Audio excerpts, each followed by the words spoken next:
have been essentially, recommendations on the deck. But I wasn't sure, from your point of view, if you all had more specific minutes from that session that require approval or not. Did you have any comments about minutes? Not minutes, but other comments we have. Right. After. I think we're good on the minutes. Okay, moving on to number 2. So we hosted our first public meeting and feel like the schedule has been working out pretty well so far, in that we were able to go through draft materials with the task force. And so Todd Coffin and I just wanted to open this up to discussion to see, what you all have been hearing. Obviously, we're going to start preparing for the next public meeting, and it's helpful to just reflect on, how things are going, what went well, and if there are any areas for improvement. So I might just open it up to folks on the task force to just share, any feedback that you've received or that that comes to mind. Yeah, I would like to jump in. So my husband was a lobsterman who was there, and he was there with 3 of the lobstermen, and they ended up leaving. The first thing that got them leaving was that the wind direction was in the wrong direction. It was stated it was southwest, which our Rockport harbor is southeast, is the bad direction for Rockport. They were so frustrated with the meeting. They would really like to be able to meet with you people, and I was willing to offer my home for you guys to come, but they would like to meet with you down at the harbor so they actually see what they're seeing. And I have a list of, they met today, I have a list of things that they want for the working waterfront. But it was really the southwest direction really was the tipping point for them when they started hearing about Walker Park and all the beautiful thought. That's not working waterfront. So they were really irritated and very upset. So I left the meeting that night and went back to my house to deal with the fishermen who were present. And I have a list. Well, thank you for the feedback. And obviously our intent is to create an inclusive public forum.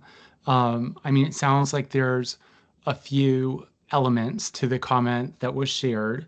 So correct me if I'm wrong, but one of them would just be ensuring that, when speaking to cardinal orientation, that the exhibits are accurate. And of course, that's something that, can be done. And apologies if for some reason there was an oversight.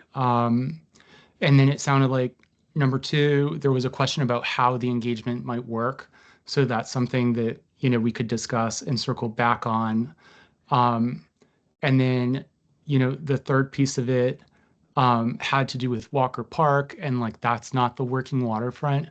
I guess I had a question on that piece of it. So we tried to outline the area of work that we were asked to study at the beginning of the presentation, and that has included both, Marine Park as well as Walker Park.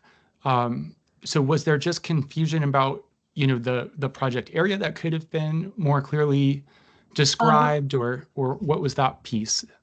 So when the grant one came forward, someone came down to the harbor and took the lobsterman's license, so they needed to have 10 lobstermen.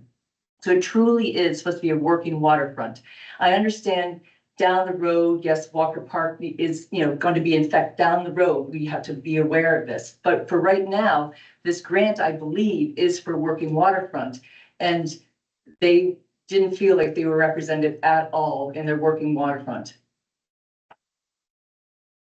I'm not sure, Orion, if you want to speak to that at all, or, how the RFP was created, which, has been asking this consultant team to look at both Marine Park and Walker Park as well, because as we were showing in the analysis stage, both of those, have flood impacts, and both are public properties. And so, right now, our consultant team isn't so much tasked with identifying what the scope of work is. We're just fulfilling what's in our contract. And right now, that's what's required of us. Yeah, so I think, one of the items that's happening is, we were awarded a working waterfront grant. That is not paying any portion of this document or y'all's, time. We have appropriated money to pay for this project. So that's separate.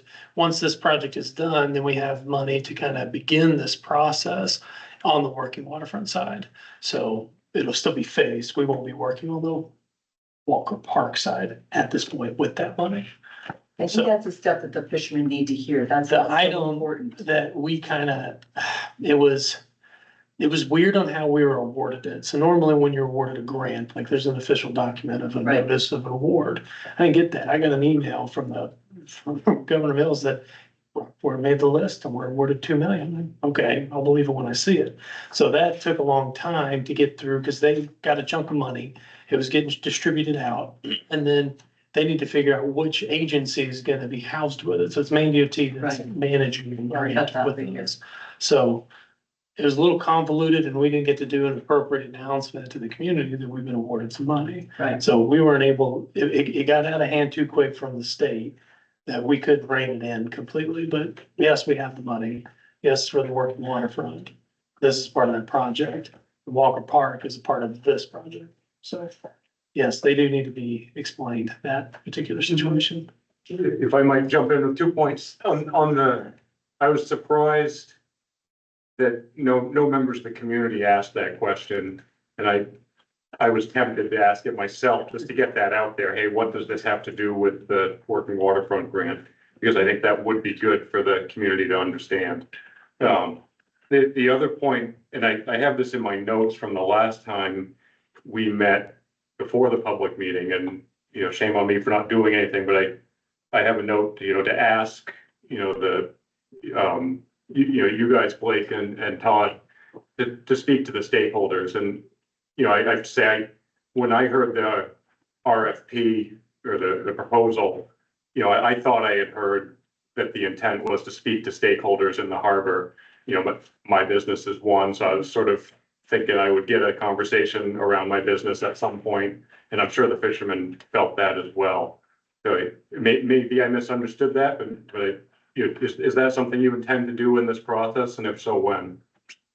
Yeah, so the public engagement process that was outlined is one that involves a series of meetings and a series of public meetings. And so there are 3 public meetings that were open to all segments of the public. And the thinking there is just that there are so many diverse, interests that intersect at this place, that it can be helpful, in our experience, for these different interest groups to actually hear one another. So imagine what it would look like if, WSP and RNA had these siloed series of meetings. So one meeting with, say, the lobstermen, one meeting with a business owner, one meeting with a different business owner, and then a meeting with, say, the Conservation Commission. We would probably leave those meetings with each of those stakeholder groups highlighting what's most important, to them, without them hearing one another. And so the intent behind this really transparent, open public process is that in these public meetings, the hope is that it's an opportunity for, people not to walk out of the room, but to stay to hear one another. And if they're not hearing their concerns voiced, we wanted to make sure that that mic was open and available so that anyone who wanted to, share their feedback would be able to do so. And the hope was that everyone would start hearing one another, because that's what it's going to take for this project to really deliver the best results.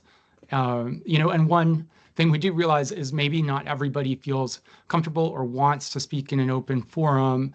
For that reason, we tried to couple this with a survey that, again, is made available to everyone, and that these results, would be shared open and transparently, and that there was room on that survey form intentionally, like a blank, so that we could try to collect as much, of the input from the community in the most expedient way possible.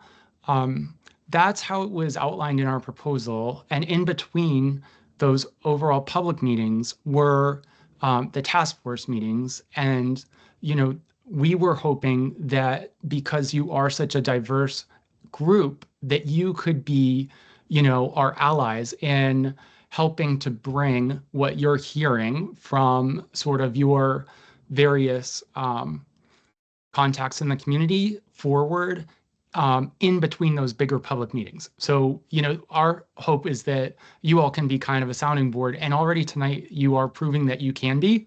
I mean, it's great that you're sort of sharing with us, open and honestly some of the feedback that's been presented. That's certainly our hope, whether it's positive or things that, we need to work on or work toward or improve. So we haven't, I guess, to fully answer your question, identified, very specific one-on-one meetings. If that's something that would be important to the task force, then we are certainly open to having conversations for, adding additional tasks to the scope of work that's been approved. I mean, we, are happy to extend that level of service if there's appetite for that, and support from the town for that, by all means. And with feedback from them. I think You it's a- want to just go down your list? Yeah, I think it's important that, I think Sam, that I think maybe if we could do this together, yours and the fishermen have a meeting. And so you can hear what the working waterfront, because I consider your business and also the working waterfront. I think it's really important that you hear the people. They're not, the fishermen that I know are not going to stand up at that podium. They will not do it.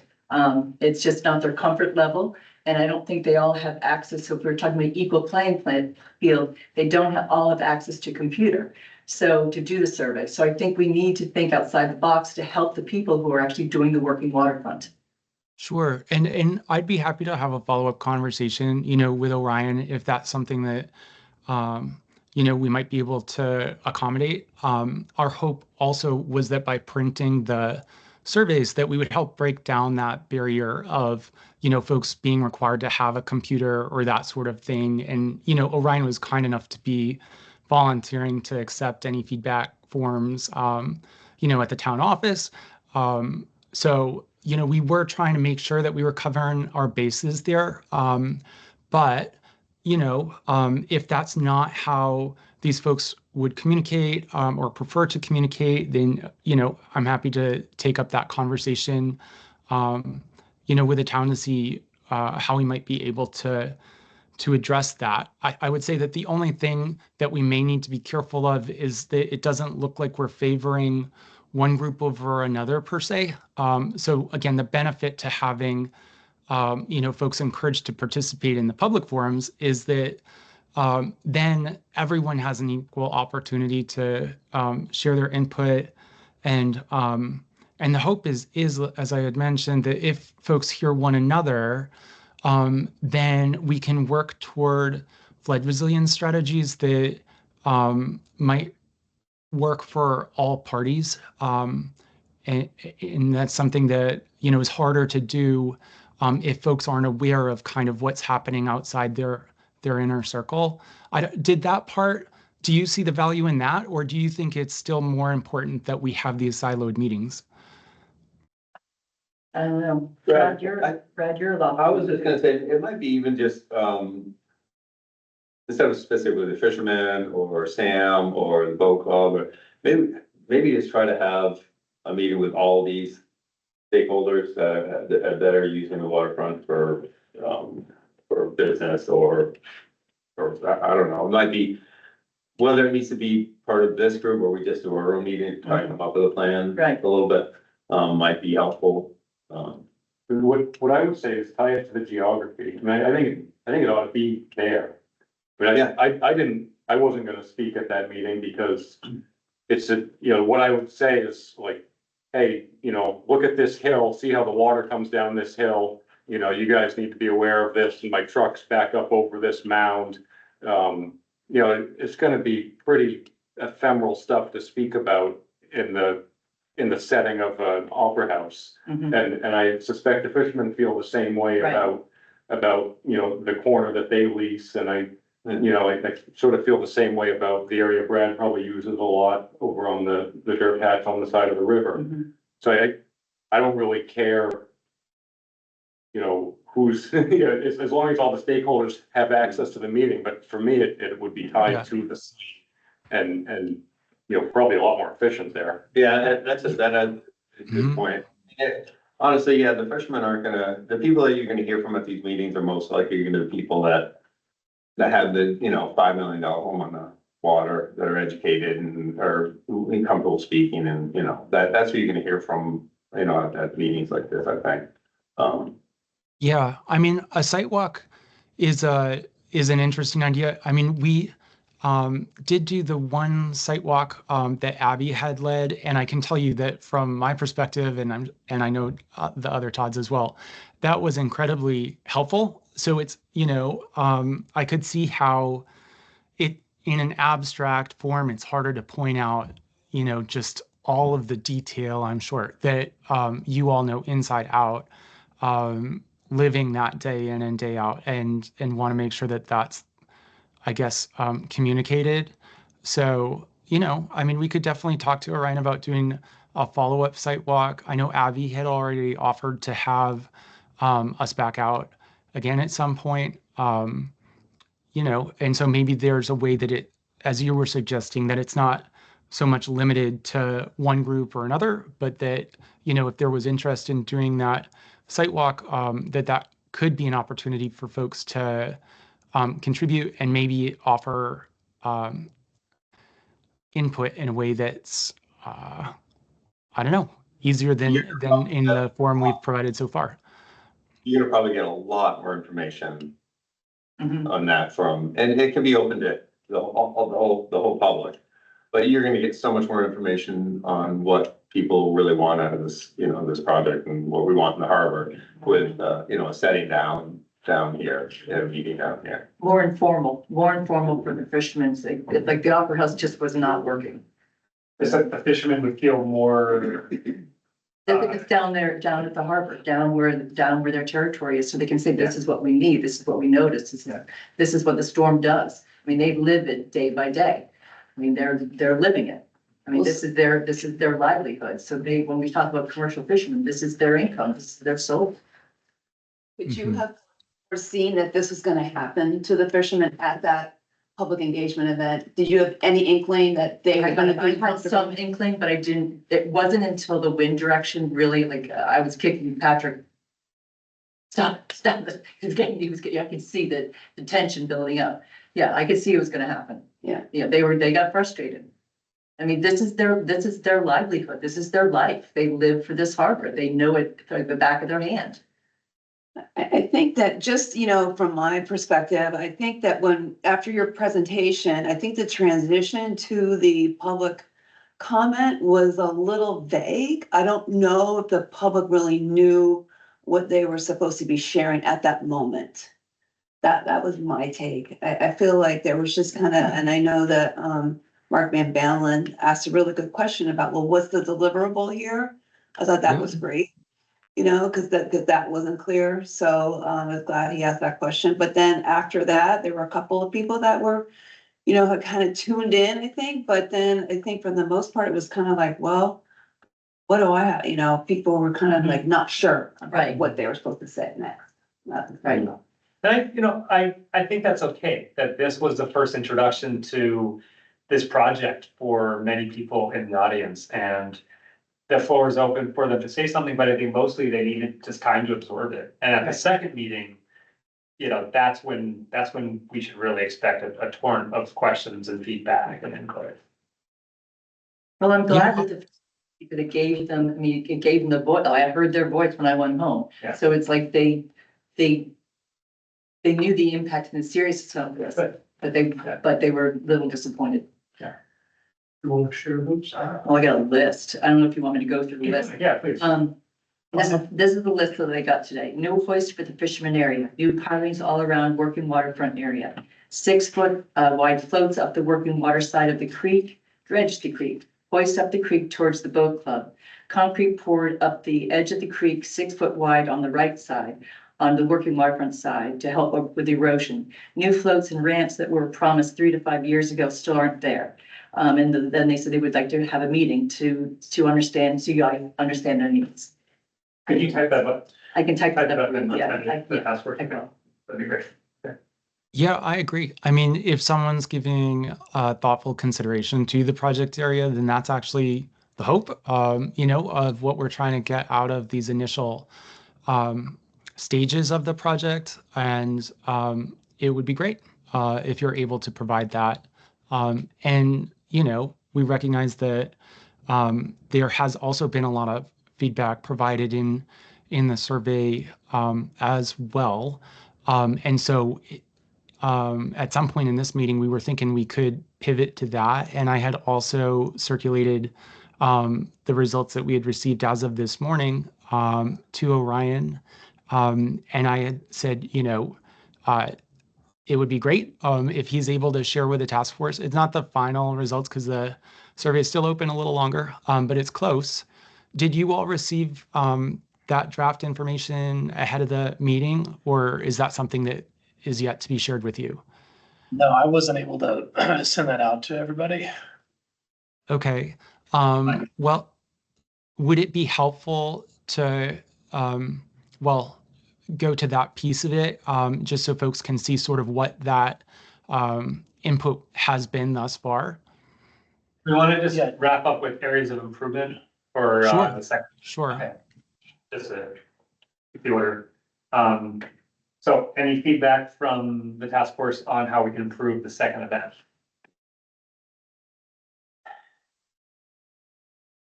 I just think being very clear about what it is we're presenting and what it is we're asking the audience for. And just some feedback for Bill when he's up there saying something, he gets in front of the mic and he's not off to the side. I didn't like that at all, yeah. Just be really professional, even though he's thinking it might be kind of, we're not really professional, but I think everybody, if you're speaking, it'd be in front of a mic, always. Yeah, and one thing is make it clear to the public that we need input from the public. And it's less of a presentation of what's happening and more like this is the time, and make it real clear to the public, that this is the time to have a say in what's gonna happen down here. I don't think that was communicated as well as it could have been. I think that would get more people here ready to talk, maybe have more ideas in their head before they show up. Well, just like we do at this meeting, you look down the bottom of the agenda, or there are talking points, next steps. Always feel when you have a public forum, people are listening, they go, okay, what are your action items? What are you going to do as a task force?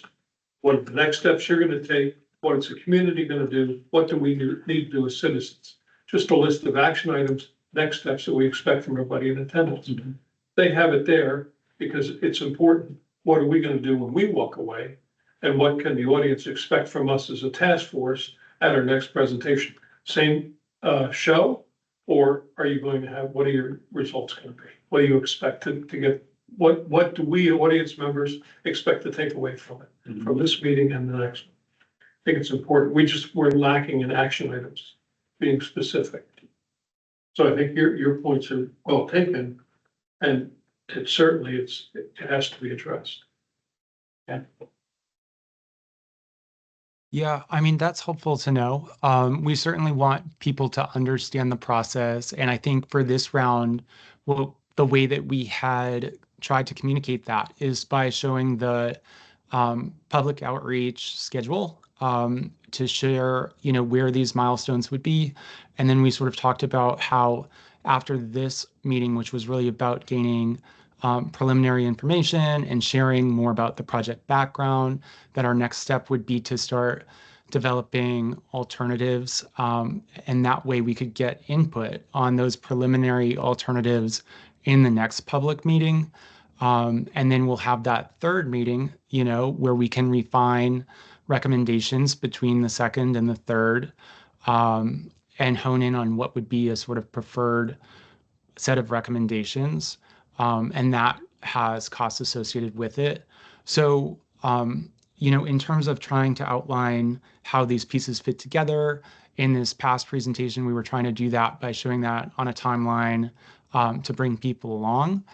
And the hope or the thought would be that, in this next public meeting, we bring that timeline back up, and it says, we're now here. This is what we had shared last time. And there's a sort of consistency in messaging. And that way people can, understand if they had, say, missed the first public meeting about the project background, that they can understand that that's already transpired. And thankfully, it was recorded. So if anyone needs to sort of jump in to this process midstream, I think, it's great that we were able to do it in a location that allowed for, recording. So when we think about this next meeting, it sounds like there was some feedback about maybe the Opera House being a little off-putting. We could talk about, what venue makes sense for the next public meeting. But one of the main advantages we saw in that forum was just that it is already, set up with these technologies that enable people to follow the process later if they need to, catch up watching a recording or something. And the attempt there was, again, to have the maximum amount of transparency. We know people have really busy schedules, and we didn't want to just, have a public meeting that folks couldn't access later on. So, there's been a few comments on the venue. I'm wondering, with that in mind, are folks okay, with the venue at the Opera House for the next session, as long as we just do a, even more clear job of saying that, like, we're really inviting people to that space, it's a shared space, and that we want to get input from them in that session? I mean, I can't think of a better location. Well, what about this room? This room may not be big enough. That's the problem. So this room is fine. It's more the format, it's TVs. So we have the projector upstairs. It's the projector. Yeah. Yeah. I certainly didn't mean to suggest that the Opera House wasn't fine. It just didn't occur to me that time on site wasn't primary to this exercise. And yeah, I guess I missed that, but no, the Opera House, there's nothing wrong with the Opera House at all. Yeah, and I didn't mean to say, that time on site isn't primary. I mean, definitely before we were at the Opera House, we were on site in, inclement weather, like out there walking it with the members of the task force who showed up. And, that was the very first thing we did, was get out there. So I can't underscore enough how important that is, to be on site. And, it's sounding like there are more folks who would like to take part who weren't included in that initial site walk. You're saying members of the community, specifically fishermen and business owners and that sort of thing. And so, what I hope people leave tonight hearing is that we're taking that on board. It's not currently something that was outlined in the, the request from the town, but we're happy to circle back with them and see, how we can accommodate that. We certainly see value in being out on site, and, our consultants are local, and we've been out there once. It wouldn't be that hard to get out there again, if that would help move things along. That'd be great. Yeah, That would be great. I think that once the floats are in and things are happening down there, it's a whole different experience. Yeah, Right. yeah. What you saw, I think everything was out, right? Yes. It's a different place with the, That's a good point. Just that alone. yeah. So Yeah. I would do it after some floats go in and The floats went in activity. today. When's that? The floats went in today. There'll be more and more going. They're not all I in, mean, but you'll start seeing the someone- working waterfront. Okay, Yeah, great. Other feedback? you saw the blank slate. The Opera House would be great, just Yeah. that informal meeting with the stakeholders in the harbor would be great. I'm wondering if there's another, this is just logistics of moving chairs around, but is there a more inviting way to get members of the public to approach the microphone and talk? I mean, can we put all the chairs in a circle? I know. I mean, I've at some meetings, I've taken the mic out to people, to stay comfortable where you're at. And if they want to talk, they'll talk. If they don't, they don't. It's hard to get people to talk. Yeah. It's just complicated. I And mean, something, one thing along those lines, Josh, that we've tried in the past for public meetings is, sometimes like breakout groups and things like that. Um, that can be an option to gather feedback in smaller groups, which sometimes works. What we're seeing in the survey is that already there's 120 or so responses. So, you know, part of our plan, I think, for this next meeting is figuring out something that works if we do get a really large turnout. I think in this last one, someone had counted that it was around 65 or so in the room. So imagine if we were to get, say double that in this next round, that we'll just need to plan accordingly for the facilitation so that it can work for a larger group if that's the numbers that end up showing up. Terry handed me a paper, and there is confusion. I think there's confusion in the public, not so much confusion between the consultant team and the task force, but I know the working waterfront people think that there's a grant out there for this working waterfront resiliency, right? And you've applied for that. There's confusion that, is this project that grant? I think they think it is, or a part of it is. But so if there's any confusion, we have to clear that up. And probably a good place to do that is in public. I think you did a pretty good job in the presentation, but there's still some other things that that certainly can be clear, because if the working waterfront people were confused, then there's other people that are confused also. May not be confusing to us, but it is to the public. What do we have? We have this project, which is separate. There's a potential for the working waterfront grant. There's maybe an opportunity to match that. No, Well, I mean, that's a different grant. right, now, if we're confused, then they're confused. Yeah. Problems. And so that's something that we should all work on to figure out, how can we present this so there is no confusion? This other grant is still out there, but they think, some people I heard tonight that they think this is this project. And that's not accurate. So there's more work to do. Yeah. Scope, schedule, cost, risk, funding. Yeah, that's a great point, because when I heard that list of items that the fishermen's group was concerned about, they were very specific, very operationally, a great list and important priorities, but it wasn't the focus of our mission, right? Which is broadly improve resilience, conceptual planning around a holistic view of the harbor. It wasn't about thickness of concrete and dredging necessarily in the dock flow configuration. So I can appreciate why there was a disconnect if they came to the meeting expecting to hear about that list, and it wasn't certainly on our agenda. So, we appreciate that. And that's great intel for all of us, right? That if we can describe and set the stage for what's going to happen in the next meeting, those expectations will stay better aligned. I'm wondering, to that point, if there's something we can do right away to clear the air on the grants, because it does sound like that's a real sticking point, and I can completely see how that would be the case. If you're someone whose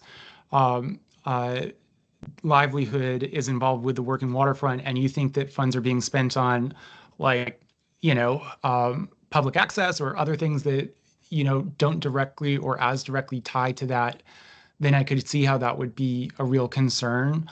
So my thought, I guess, is going toward how we would clear that up right away, so that that's not sort of smoldering or building up. And one thought would just be, to bounce it off of y'all, what would happen if we were to, on the project webpage, which is where we've been encouraging folks to go if they want to, follow the process. Right now, you can go there and see recordings of the last meeting and things. You can see the scope of work and the request for proposals. But maybe on that page, it would be a good spot for us, like right away, to just clarify this effort and how it relates to the working waterfront grant. And then in the next public meeting, near the beginning of that session, we can go ahead and just reiterate that to make sure that folks are clear, what this scope is and how it relates to those things. But those are just a couple ideas. I don't know if you all have other thoughts on how we clear it up. I mean, from my perspective, it sounds like it would work to our advantage to do that sooner than later, because I would hate for people to just write off this effort, because they're thinking it's something different than what it is. So what was the scope of in the RFP? This project? Yeah, I mean, did it include, obviously included this whole starting because of this grant. I mean, what is this, like, how big is it? We trying to make this, I guess I'm not even clear on how, the scope of this thing. I don't remember how the RFP went out. I'll have to revisit it, Yeah. to give those details, but Yeah, it's conceptual at this point, but it's the whole harbor right there. And then we identified it in those areas, this group did. So. Including Walker Park, which is confusing Walker to the Park, right. it was, It's all the town-owned property. it's all town-owned property. Isn't this designed to just basically tell us how we want to spend the $2 million? No. that's it. That's the problem. Right. No, Somebody so, tell me in simple language.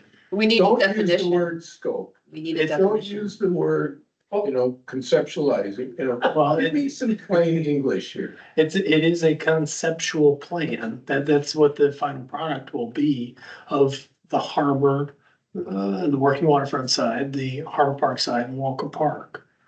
But what does the $2 million working waterfront grant have to do with this? Different. Yeah. Well, could somebody connect the dots? Okay, here we go. Okay, so we got those three components right there. So once we're done with it, then we do that next phase, which is we get the full engineering of the working waterfront side. So this is really fleshing out, hey, community, we're gonna do this, and then y'all better give us feedback. Because once we get this plan, that's the direction we're kind of going in. We don't want to divert the plan once we get to the engineering side, because reverting or changing the engineering, once you get there, that gets pretty expensive. So this is the area where we kind of funnel everything down. This is kind of where we're going to go. This is what the community wants. That $2 million that we have, that's focused on the working waterfront side, so that can pay for the engineering and a lot of the construction. I don't think it'll pay for all of it, but it'll pay for at least the beginning stages of it. So they are connected. They're connected, but it's not directly The related. working waterfront grant is one of the places, one of the wells we're gonna go to get money to do what this plan is telling us we wanna do. I think we should probably communicate that somehow to Yes. to the public. Yeah, It's not clear. you said 3 items. Can you list what the 3 are? Well, so if you take the harbor, you break that into two. You got the working waterfront side, you got the harbor side, which is the park, and then you got the Walker Park.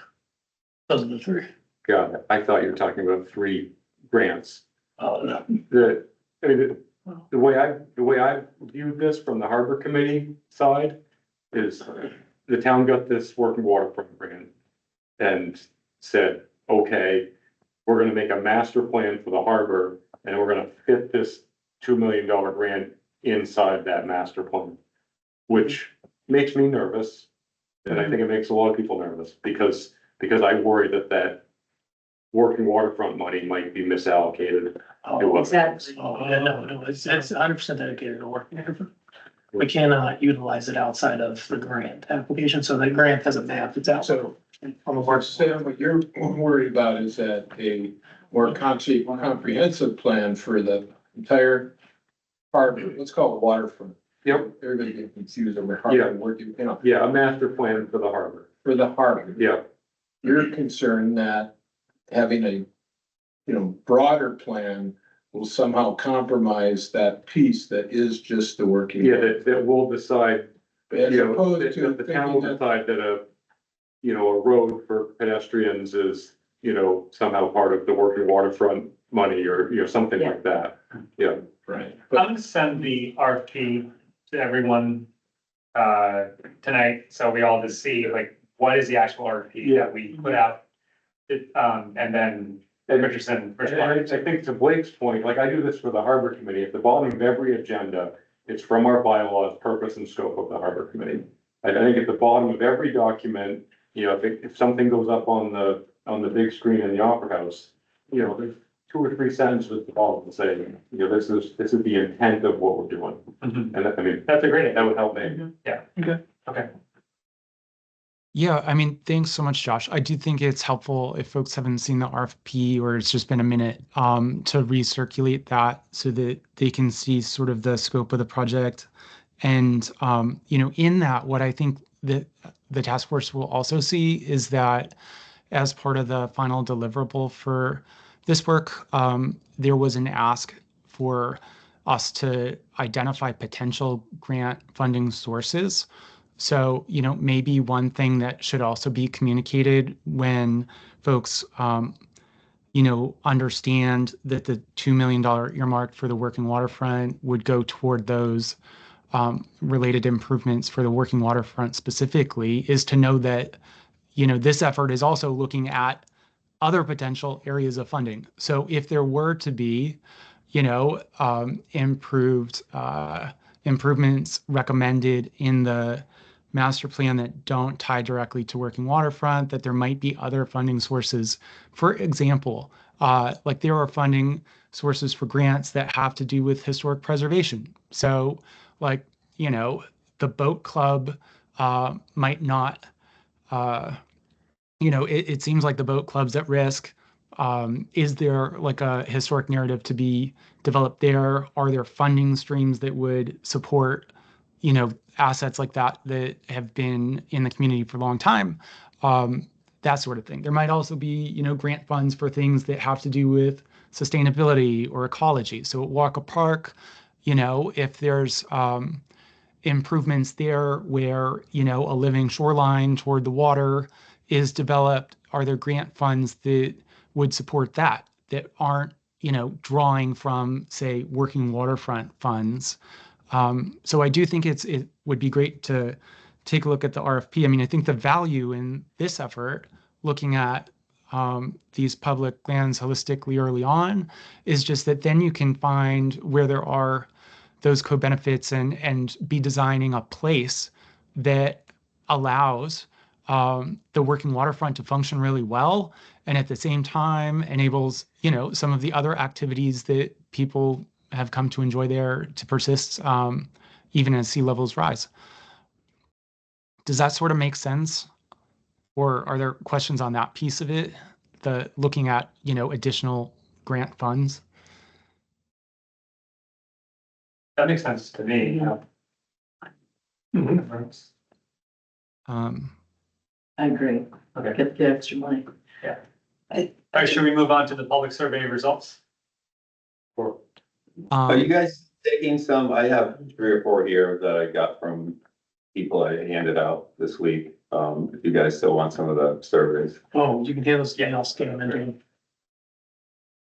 Yeah, I just- that would be great. And you know what the process has been for the surveys that are filled out that are paper surveys is that, you know, Ryan O'Ryan has been gathering them and then scanning them and sending them to us, and then they get input with the digital ones so that we're able to show results that reflect all the information received to date. So let me just pull up what we've been receiving quickly.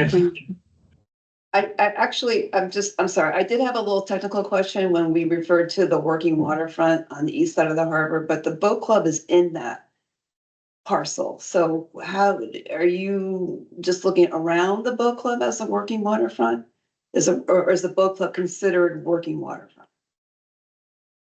So we're looking at everything for the master plan within the project area, which is defined. I can just pull up the presentation that we gave. Maybe that's the best way to share that. Well, I'm just with your definition of saying that that's working waterfront, but that boat club is in the middle of it, so. Yeah, I- let me. Final. Yeah, the other thing is that, I mean, I don't want to delineate that this side to work in waterfront, that is not, because there's even like Johansson and all those guys use that, and Sure. a lot of. It's not just a small middle. Yeah, and I don't wanna make it this and that. Right, because well, it's that's all- what I was kind of unclear of, whether that was what was being said or not. Okay, maybe Yeah. this, are you able to see the screen at this point? Yeah. Okay, great. So this was a public presentation. And then right at the beginning of the presentation, we took the map that you'll also see in the RFP. So these areas here that are outlined in yellow, that's the map that identifies the scope of work area for the master plan. So, it includes both Marine Park and Walker Park, and it includes the boat club, and it includes a lot of other things within that area. And then we shared, this slide, because sometimes when people look at that aerial photo, it seems kind of abstract, right? It's harder to orient yourself sometimes. So the thought was that if we show this sort of more um, bird's eye view, that it might help people sort of register those more easily.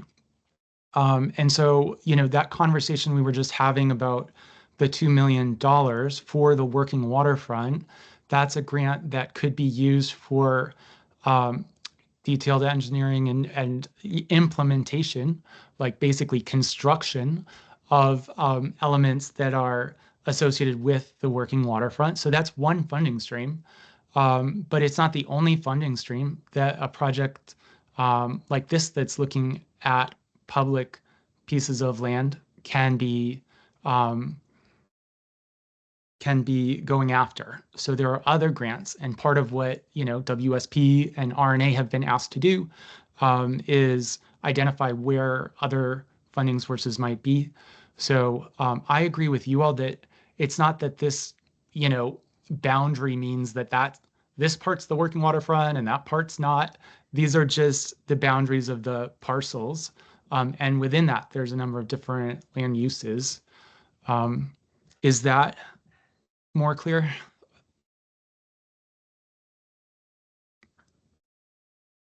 Yeah, I think there's, and this is not necessarily related. I saw your presentation on the Camden. And one concern I have, is I felt like that, what you guys were proposing, I don't even know what Camden asked you guys to do. But I saw pretty much all working waterfront eliminated in Camden for that presentation. There really wasn't anything left there.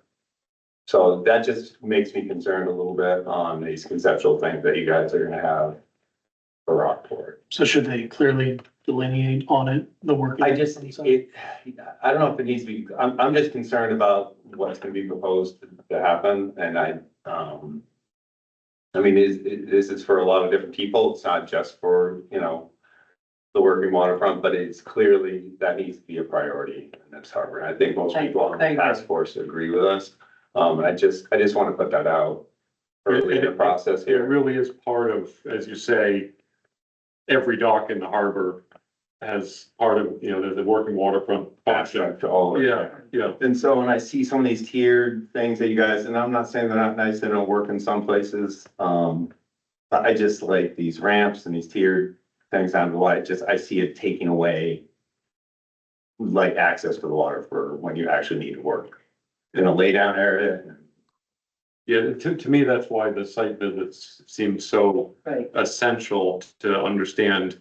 I mean, it's great you walk through lunch with Abby and some of this group, but to actually get a sense for how the place functions, you really, It's imperative. you can't do this work just from an engineering plan. Yeah. I think it's No, with that.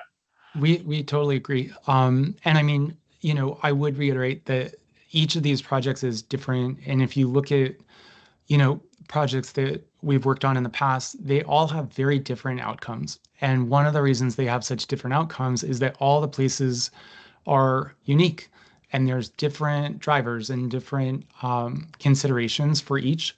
So I would, say that we should focus on this one and not like compare it necessarily to Camden. This is its own effort.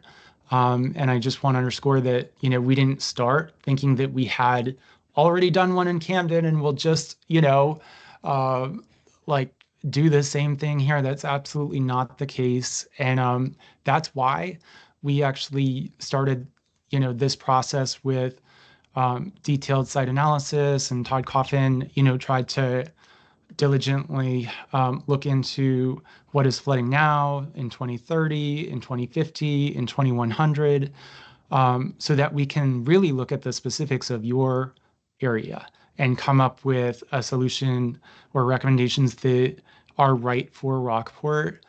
So, it might be a good idea. I'm sorry you didn't receive the survey data in advance. I was hoping that, by sending that earlier, that you would have had a chance to read through it. So what I'm thinking is I can flip through and show you what we've been receiving, but we can circulate these, after the call to the task force. Keep in mind, these are not the final results because the survey is still open. And the results that I'm sharing today are anonymous. So the first blank was asking folks to just, share who they are. And the only reason that that's helpful is just to make sure that we're not receiving, duplicative surveys. So, most people let us know who they were. And then the second question asked, please identify the Rockport commissions and committees in which you are a current member. And this was one of the questions that was asked because, ahead of our last task force meeting, if you remember, we had circulated a draft of the survey primarily to Harbor Committee, Conservation Commission, Parks and Beautification Commission, and the task force to get some preliminary input. And in that first task force meeting, we all agreed, or the majority of us, I should say, agreed that it would be important to open this survey up to the whole community. And so we didn't change the questions between, what was sent to the Harbor Committee and what was shared with the community at large, because we wanted everyone to be able to have a chance to answer the same questions so that the survey results we receive are comparable.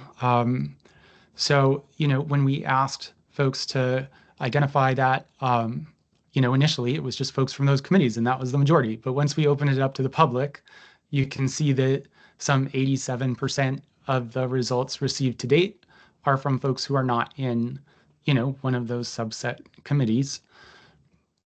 The next question said, are you aware that flooding has already impacted Rockport Harbor during storm events? And almost everyone was aware, but it looks like there are about 3 folks who, did not yet know that.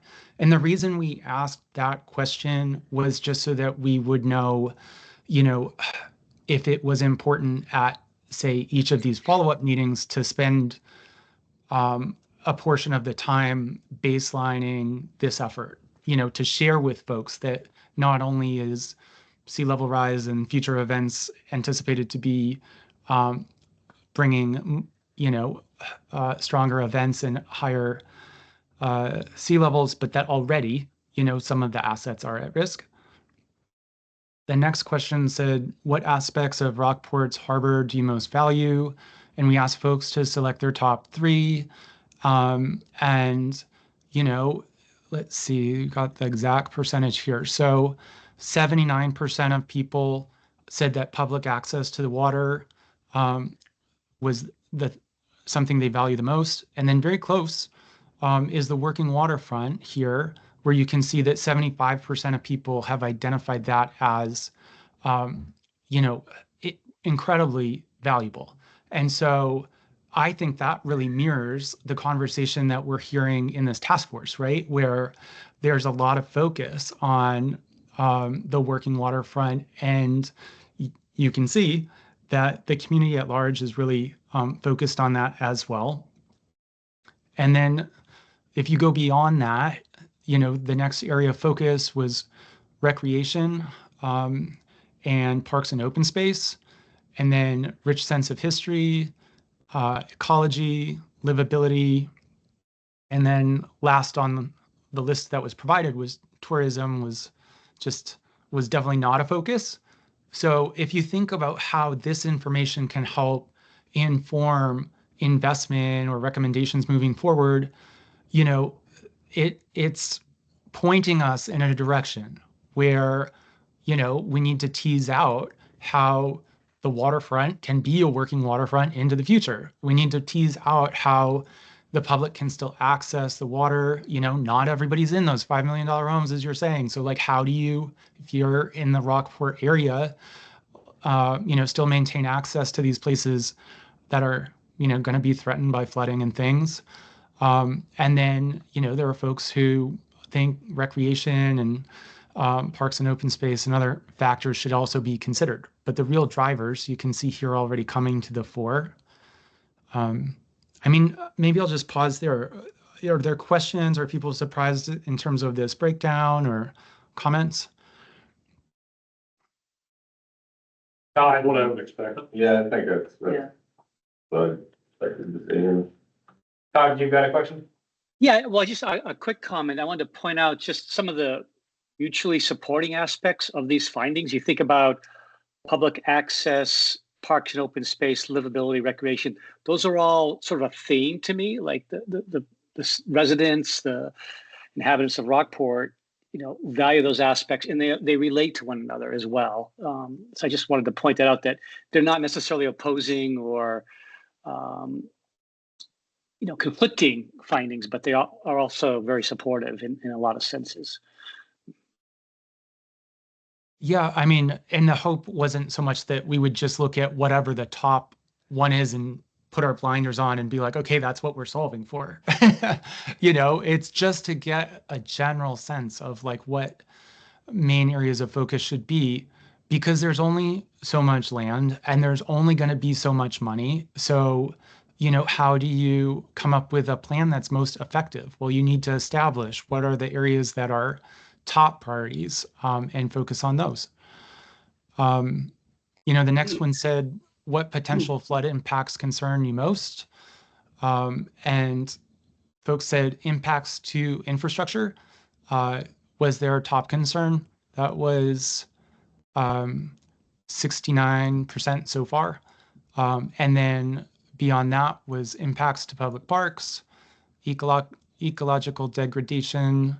What else is higher? These are close. Negative impacts to businesses, public safety, impacts to Rockport Boat Club.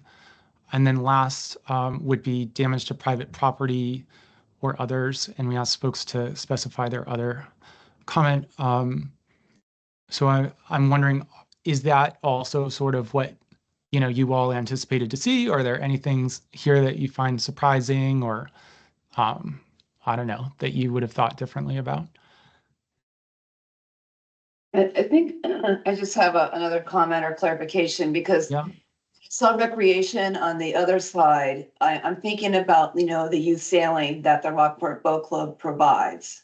Yeah. Which is a big aspect of what happens in the harbor. There's the youth sailing camp weeks, 8 weeks every summer. And then, but now we have the Rockport Boat Club kind of signaled out as just an entity. So, but the Rockport Boat Club provides that access to that recreation piece. Right? Yeah. Yeah. So So- this is just thought of as like a different data point. So, whereas the first one was looking at, you know, what folks most value, this was a way of asking what their concerns are. You know, sometimes I've heard this question asked, you know, what keeps you up at night? And it's important to really understand not just what people's, you know, appreciate most, but really what are their fears? Because sometimes that's a real driver that can help inform where investment also is made. So, you know, because the boat club, you know, was one of the areas that's impacted right now by flooding, we asked a more targeted question, because imagine if instead of 30% of respondents saying that was a real concern, imagine if that was only like 2%, you know, then it's like, well, when push comes to shove, like, you know, do you want to come up with a plan where you're spending a lot of energy, say, elevating that structure and trying to preserve it for the future and, you know, doing gymnastics around it? if only like a very small percentage of the community even thought that was valuable. So it was just trying to understand, where energy should be spent, to make sure that we're not just assuming that just because there's a boat club there today, you know, um, that's something that needs to be accommodated in the future plan. Does that make sense? Well, yeah, so just trying to make it clear that the boat club is that avenue to the youth sailing. It happens off of those docks. Understood. It just seems like recreation, as it's defined here, could be that, certainly. But it could be other areas of recreation that are facilitated by Marine Park and Walker Park. So Walker Park, which is also in the project area, as you, I'm sure, well know, there's, kid playground and things like that. There are other areas of recreation like the open lawn that's at Marine Park and access to beaches. So this was just, trying to, I guess, go at a higher level, because that term recreation could be any number of those things, right, that happen in and around these sites within the project area. Right. So okay. And I think, again, like, everyone's trying to get their points down on what are important, and I think that's really important. And I think you guys will really gain a lot with one more walk through the harbor. You're gonna hear a lot and see a lot of what everybody's priorities are, and we just get a better sense of the harbor. Yeah. Yeah. No, and, I think absolutely. time and money to spend on this, proposal, but I think that might be well spent early on. Yeah, certainly. I mean, yeah, I definitely have heard that, and we'll pick up that conversation for sure with Ryan. I mean, as I've said, we've been out there already, and I think you're right that looking at it in winter is different than looking at it a different time of year.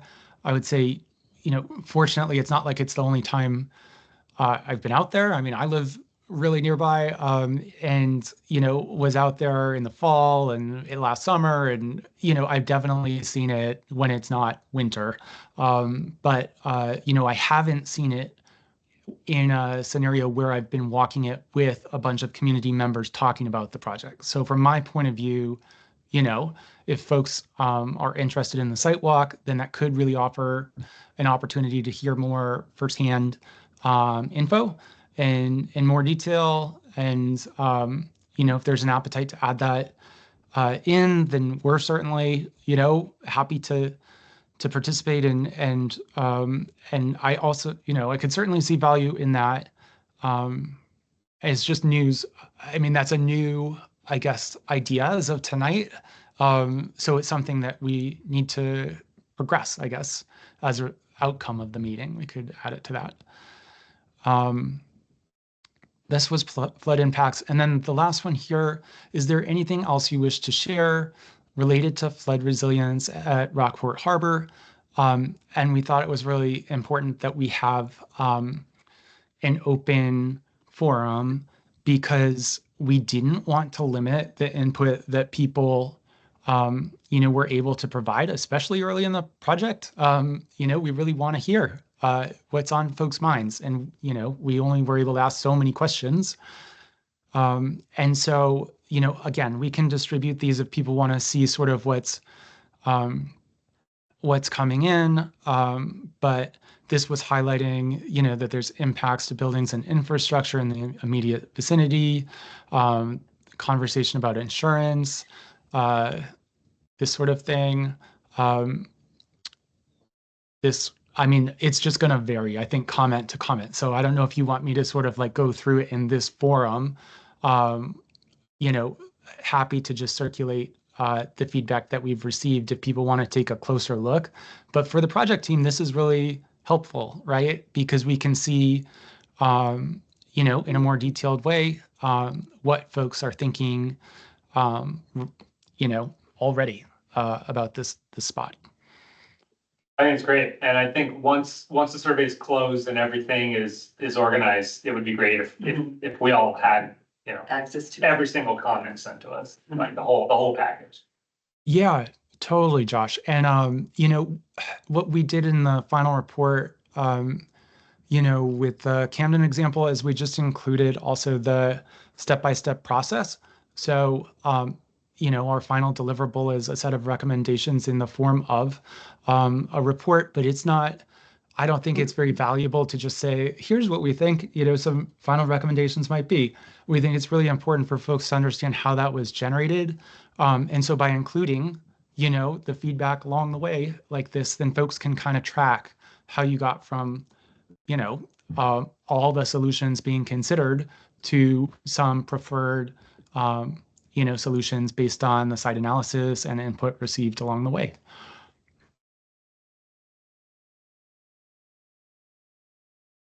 When are we planning on closing the survey? Uh, the 9th, so just one more day. Okay. Yeah, it'd be great if the task force could get those comments and the breakdown ideally before the next meeting, so. Yeah, so I apologize for not forwarding this on this morning, but I did just forward it over to you, so you have Okay. this, but they just showed you. Okay. Yeah. Listen to me, I'm assuming Great, the next round tomorrow, and I'll circulate that as well. okay, thank you. Yeah, thanks so much, Ryan. And just so you all know, they're not the final ones. So if you are sharing the information outside of this, then just make sure that that's communicated, because I would hate for someone to show up at workshop 2 and it says, X, value was 92% instead of 91%. It's just the final will be in tomorrow, and that's what would be included in the report. But I have to imagine that this is pretty close to where we're going to end up, based on the number of respondents thus far. Very good point.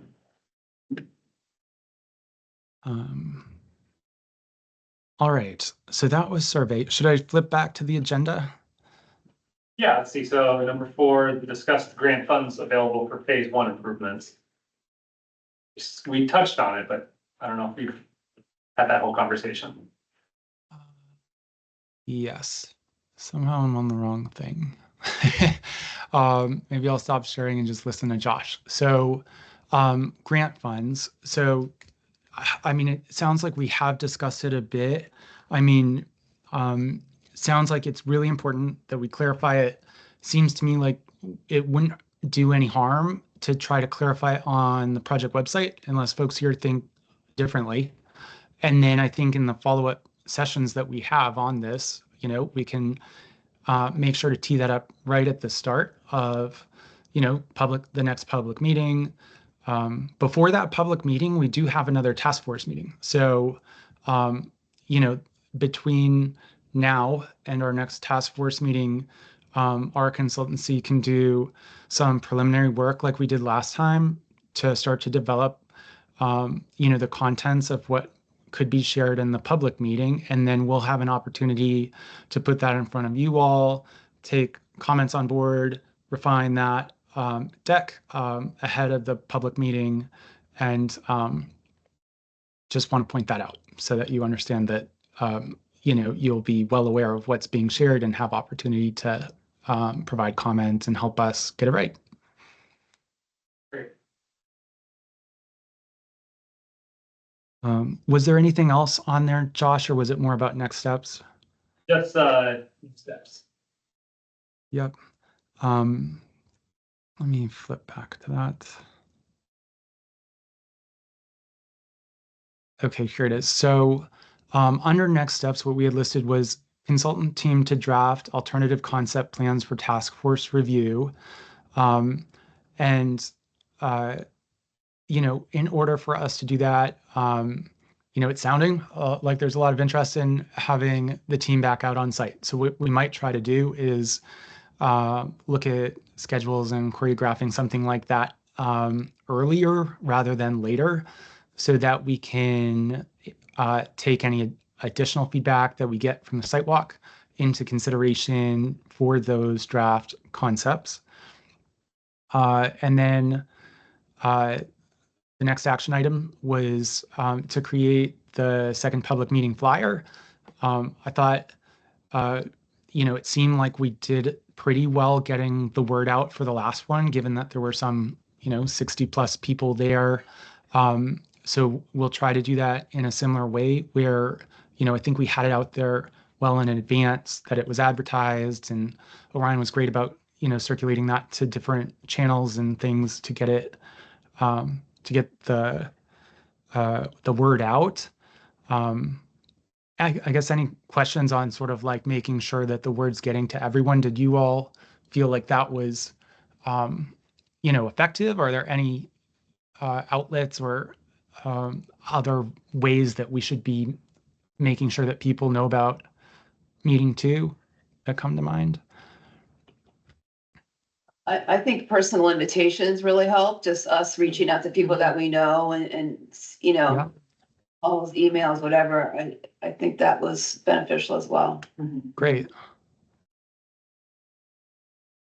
I just want to say to a technical standpoint, the Microsoft Teams, we couldn't get it to run, and I actually think that was a good thing because anyone can go to a YouTube link, and having the comments open, it just felt like a much more accessible way to have it open to the public live. And we didn't get comments, but it would have been easy for someone to write something. So I would suggest next time we continue that and we don't worry about a Teams login for the public. They just go to YouTube. Yeah. I think that's a good point. I mean, I watched the recording of the public meeting, and it seemed like in the sort of like comments on the video, there were some questions coming up. So I think maybe we also just need to clarify for folks, if they're in the YouTube, how to get like the questions in the chat and that sort of thing if they're not attending firsthand. But I agree with you, Josh.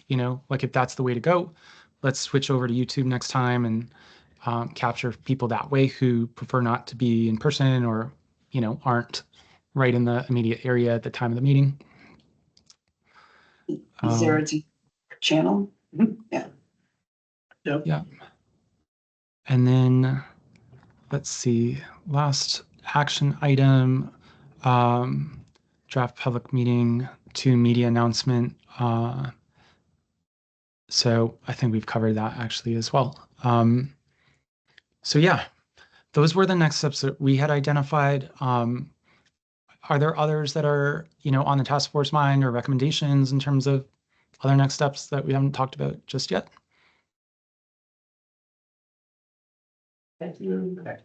So while we're all here, what are we thinking for scheduling this potential next site walk? You'll speak with. We gotta figure out how much that's gonna cost and how it all works, but Right. yeah, Okay. and then we'll get some dates figured out if that's all doable. When's the next public We'll meeting? try to make Then it I have hard time accessing all the sites. So on our project page, it just so you know, you go to our project page, it's got the timeline there, but, what was it? So the next meeting of this task force is Thursday, May 8th at 5. And then the public meeting? I think it's May 20th. May 29th. Yeah. Would it be worth, on the economy side, contemplating having the task force meeting and the site walk be joined? Those kind of things. On May, Yeah, yeah. Progress things. yeah, I don't know how much more we're gonna have to discuss before the next public meeting, but. Blake, well, so I guess, would you, We're paying for their time, and that's some of it. so would y'all be, it sounds like you're not opposed to it, but is anybody opposed to doing a joint meeting on the 8th? No, I think that's perfectly fine. The sun is gonna be up even longer, So, Mike, are you so start free there and tomorrow? then come here. be free tomorrow, Blake, to talk. To do it on the 8th? Are you free tomorrow to talk about the Yeah, yeah. scope? I'm- of that, Yeah, what, I'm definitely free to do that. And I think that'd be helpful because we could work out, what some potential dates for that could be, and then make sure, that that gets communicated to the public, so that, folks can be there to voice their opinion and help us understand their concerns. The one thing I could see potentially coming out of that would just be, that in order for us to incorporate that information into the draft alternatives, it might mean that, we need to look at the overall schedule, because if that like site walk happens in, say, 2 weeks, so then you're like, mid to late April, then there would only be like 4 weeks to pull together um, the draft alternatives, review those with the task force ahead of the public meeting, refine them, and then meet with the public. You know what I mean? So it might potentially impact schedule a little bit. But we could talk about that around and see if there's ways to mitigate that, or just balance things out. From our perspective, there's, I don't know, flexibility in how you want to run it. So we can figure out what would work best. I'm a little confused. Is that to say that for the next public meeting, you're gonna have some drafts of a plan up on the screen? So yeah, let me just pull up the process that we had outlined. So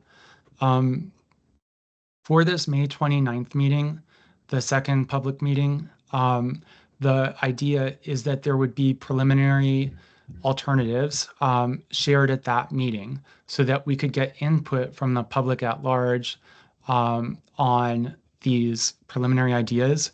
So here it says, between the first meeting and the second meeting, that there would be analysis, outreach, and preliminary alternatives developed. And then between that second public meeting on May 29th and the meeting that's at the end, anticipated to be July, that would be about developing one sort of final concept plan and potential phasing based on the input that's received in the second meeting. So yes, to your point, would there be preliminary, alternatives shared in the 29th meeting?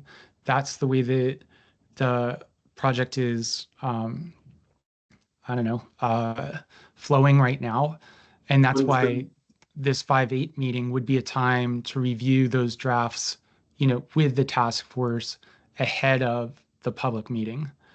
How many possible alternatives are you considering? Is it 3, 4, 2? I have to look back at exactly how many, but at least 2, if not 2 to 3. So just on the, like, if we kept with the same timeline, and let's just spitballing, we'll talk more tomorrow, but Yeah. on the 8th, if you meet with, if we go down there and you have your in-person meeting with a few people, you still have your preliminary alternatives. Like maybe one of them is tweaked a little bit more and not like heavily, and then Yeah. on the May 29th meeting, you can share with, the feedback that you received from that in-person meeting and these alternatives, and that helps drive it back into that final concept. Yeah, no, I think that's a great suggestion, Orion, to share not just the draft alternatives on the 29th, but also, what's fed into that. And so it could be, that we recap some of the findings from the site walk, and it can also be that we share the survey, because remember, like, folks would have been hopefully participating in that first public meeting and giving input. And then, they might be tuning into these task force meetings in between where they'll see those survey results, but we're not assuming that they are doing that. So we want to make sure at this second public meeting to start with, what we just reviewed with you all today, which shows, where people's focuses are in this session, so that they understand again, like, how the alternatives are being developed in response to that. And there wasn't a site visit planned at all between the first walkthrough and the July TBC meeting that we could advance, to the date we're talking about. Like we don't have one on the agenda currently, correct? That's correct. The way it was currently outlined was to do the site walk first before even the public meeting, because we felt like that was really important, that we got boots on the ground and we're out there with, representatives from town municipal staff and, the leadership, in this case, the task force, to hear firsthand, what the concerns are and, how folks need support to address this in the future. So yeah, so we moved that right up to the front. And then we didn't have more on-site, like formal like site walks or anything planned. The thinking was that we'd be getting, a lot of input in the community meeting and surveys and through the task force. But what we've heard loud and clear, I would say, is that, there's interest in hosting a site walk and having the consultants there, and that there's maybe a deeper level of understanding that could be attained in doing that. And I have to say, as practitioners, we, of course, can see the value in doing that. And so, while there wasn't one scheduled, we want to see what we can do to make that happen and fold it into the process. Any other questions from the task force? Good. Okay, great. All right. Thanks, guys. Yeah, thank you. Thank you. Yeah, thanks You're so welcome. much. Have a good night. Bye. Have a great night. Yeah, have a good one.